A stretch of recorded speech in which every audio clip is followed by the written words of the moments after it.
in you. We are the pride of the people. This is High Power 102.7 FM, the pride of the people. The time is 12 o'clock.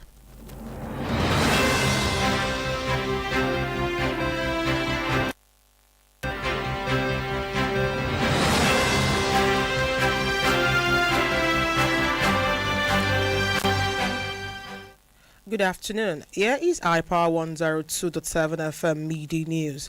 I am Florence Ibahreman. First, the headlines. Owo attack survivor narrates ordeal.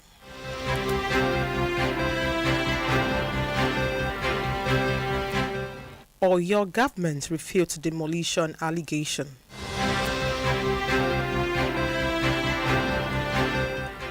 On the foreign scene, Uganda's breach internet shutdown. And in sports, Shells defend penalty choices. Details of these and more in a moment. Please stay tuned.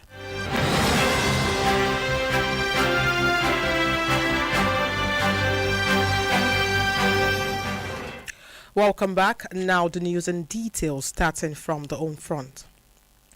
One of the survivors of a terrorist attack on St. Francis Catholic Church, Owo, has narrated how she lost both legs and an eye to the attack. Speaking as a prosecuting witnesses before Justice Emeka Nwite of the Federal High Court, Abuja, on Wednesday, the witness stated that she was retrieved from the rubbles and spent 5 months in the hospital where her leg were amputated. The witness, who is now confined to a wheelchair, is one of the survivors of the attack that took the lives of almost 50 persons. The Oyo State government has denied the allegation that it demolished the house of the former deputy governor of the state, Rauf Olaniyan.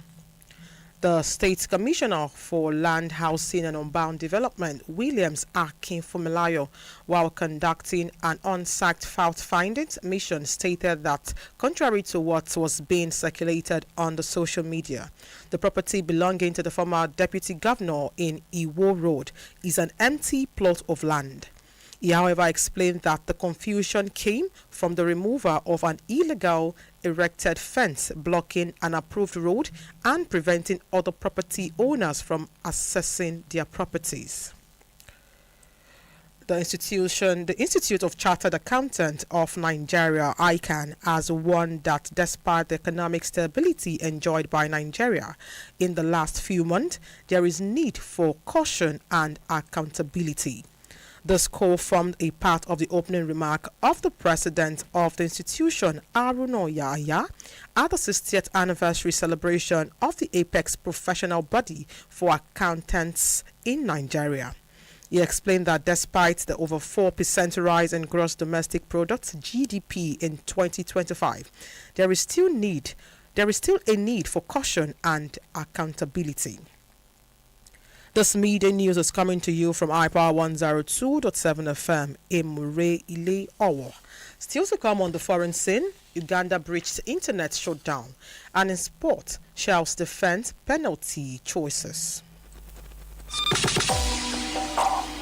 Whether you're tuning in for breaking news, in-depth analysis, or community updates, High Power 102.7 FM remains your most trusted source. Because when it comes to news, the truth matters. High Power FM 102.7.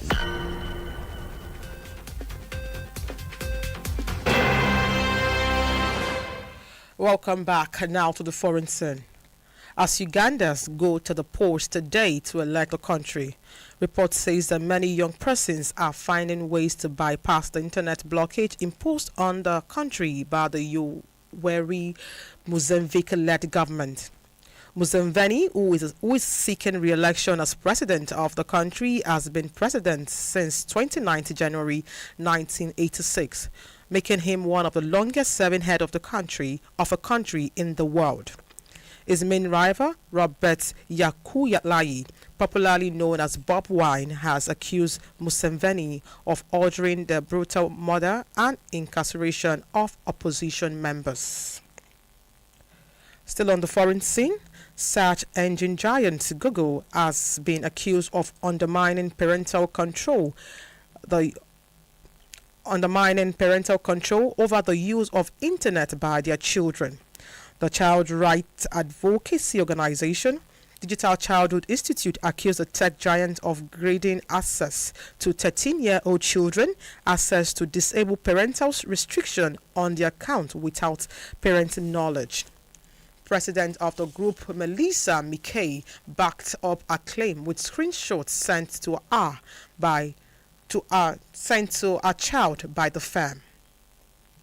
And in sport, despite losing the semi-final match to the Atlas Lion of Morocco 4-2 on penalties, Super Eagles coach Eric Shells has affirmed his choice of penalty takers. In the post-match interview, the former Malian coach explained that the players who took the penalties were the ones who performed best in training. The Super Eagles recent loses a chance to be at the forthcoming World Cup when it lost to Democratic Republic of Congo penalties in the World Cup playoff match. To end the High Power 102.7 FM news, let us take another look at the main point.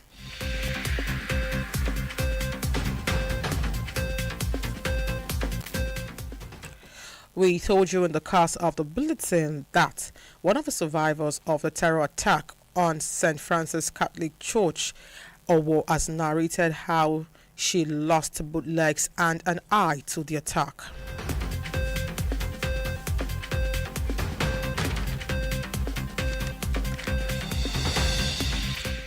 We also informed you that the Institute of Chartered Accountants of Nigeria, ICAN, has warned that despite the economic stability enjoyed by Nigerians in the last few months, there is need for caution and accountability.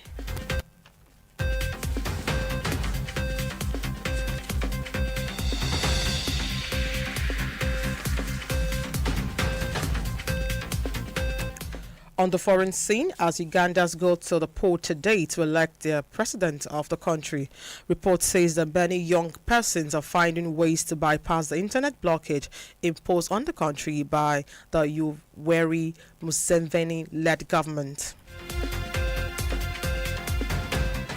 And in sport, despite losing the semi-final match to the Atlas Lion of Morocco 4-2 on penalties, Super Eagles coach Eric Shells has affirmed his choice of penalty takers.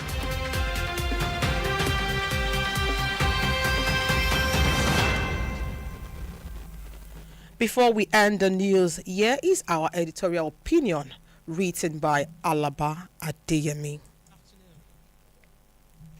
For today, titled The Attack on Ikpele Police Station, a call for transparency and actions, written by Alaba Adeyemi. On the New Year Eve, the peaceful town of Ikpele in Owo local government area of Ondo State was shattered by the brazen assault.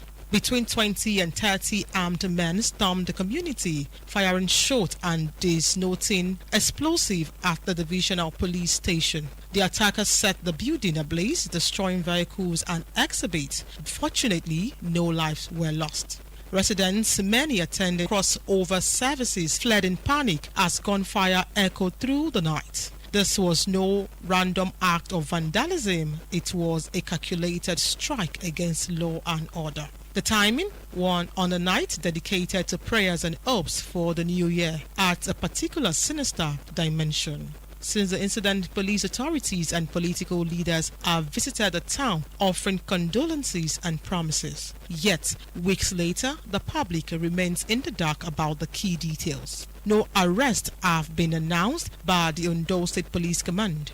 There has been no official words on whether arms or ammunition were carted away from the station. The motive behind the attack remains a mystery, fueling speculations and fear.